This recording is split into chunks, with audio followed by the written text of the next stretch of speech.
তো পিছনে দিছেই, আরেকটা কন্ডেন্সার লাইন এখান থেকে দেওয়া, এটাকে এক্সট্রা হিসেবে বলা হয় বুস্টার লাইন।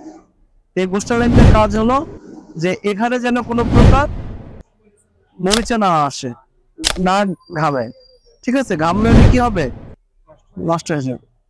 ঘামলে নষ্ট হয়ে যাবে, আর যদি না ঘামে তাহলে এটা জিনিসটা ভালো থাকবে। এই টিউবের দুইটা লাইন তোমার কম্প্রেসারের পেছনে চলে যাবে, কন্ডেন্সারের দুইটা লাইন কম্প্রেসারের পেছনে চলে যাবে। তাহলে কয়টা লাইন গেল? 4টা। এই 4টার মধ্যে কন্ডেন্সার আর বুস্টারটাকে তোমার কি করা হবে? সিরিজ লাইন করা হবে। সিরিজে করে দুইটাকে একটা বানিয়ে তারপর একটা ডিসচার্জ লাইনে আর একটা কন্ডেন্সারের শেষ প্রান্তে লাগানো হয়। আমরা এটা ড্রয়িং এর মাধ্যমে দেখাই দেবো ইনশাল্লাহ। তাহলে এই জিনিসটা কি তোমরা আগে জানতা? এটা কি তোমরা জানতা? আগে জানতা না। দেখছো এখানে টিউবটা আছে, দেখা যায় কি? এর মানে এই টিউবটা এই দিক দিয়ে চারিদিকে যদি টান দেয়, এটা টান দেন শক্তি দিয়ে,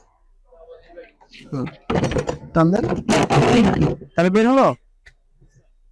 তাহলে দেখা গেল এটা বুস্টার লাইনের সাথে সংযোগ করা আছে। ক্লিয়ার? তাহলে এটা উঠাই, আমরা পুরো লাইনটা, কন্ডেন্সারের পুরো লাইনটাকে আমরা একটু পর্যবেক্ষণ করি। এই যে রেফ্রিজারেটরের ডোরের ঠিক যেই জায়গাটা ম্যাগনেটটা টাচ করে তার পেছনে কিন্তু তোমার একটা কি থাকে? এটা বুস্টার লাইন। এটা কন্ডেন্সারের একটা অংশ। ঠিক আছে, কন্ডেন্সারের একটা অংশ, এটা এই দরজার এই চারিদিক দিয়ে এটা লাগানো থাকে। হ্যাঁ, এখান থেকে লাগানো থাকে যেন কোনো কারণে না, এখান থেকে যখন ডোরটা খোলা হয় এবং লাগানো হয়, দরজাটা ক্লোজ করা হয়, এখান থেকে কিন্তু ঠান্ডা বাতাসটা বের হয়। ঠান্ডা বাতাসটা বের হলে এটা যদি কন্টিনিউয়াসলি বের হইতে থাকে তাহলে এই জায়গাটা মরিচা পড়ে যাবে। তো এই জন্য মরিচা যেন না পড়ে, এই বুস্টার লাইনে সে কি করে? বুস্ট করে। এখানে কি বুস্ট করে? তাপমাত্রাকে বুস্ট করে। এই হিটটা লেগে, হিটটা যখন উৎপন্ন হয় এখানে, তখন এখানে কোনো প্রকার জলীয় কণা থাকতে পারে না। ক্লিয়ার? এটা এই চারিদিক দিয়ে থাকে। এখন যে রেফ্রিজারেটরে বুস্টার লাইন থাকে না, সেই রেফ্রিজারেটরে এই অংশগুলো দ্রুত নষ্ট হয় না। ফ্রস্ট টাইপ থাকে, নন ফ্রস্ট টাইপ থাকে, ডিফ্রস্ট টাইপ থাকে, চেস্ট ফ্রিজারে থাকে। সবগুলো রেফ্রিজারেটরের ভিতরে কি থাকে? তোমার এই বুস্টার লাইনটা দেওয়া থাকে। হ্যাঁ, কিছু কোম্পানি ডিজাইন আগে করতো না, ওই রেফ্রিজারেটর দ্রুত নষ্ট হয়ে যেত। এখন কি করে কোম্পানিগুলো? এটা যেহেতু দেওয়াই লাগে, এখান থেকে একটু দিয়ে দিল। কথা কি বুঝতে পারলাম? আর বাকি অংশটুকু কোথায় ছিল? পেছনে ছিল। তো এখন আমরা এর আগে আমরা কি দেখলাম? যে এটা এয়ার ফ্লোটা, তাই না?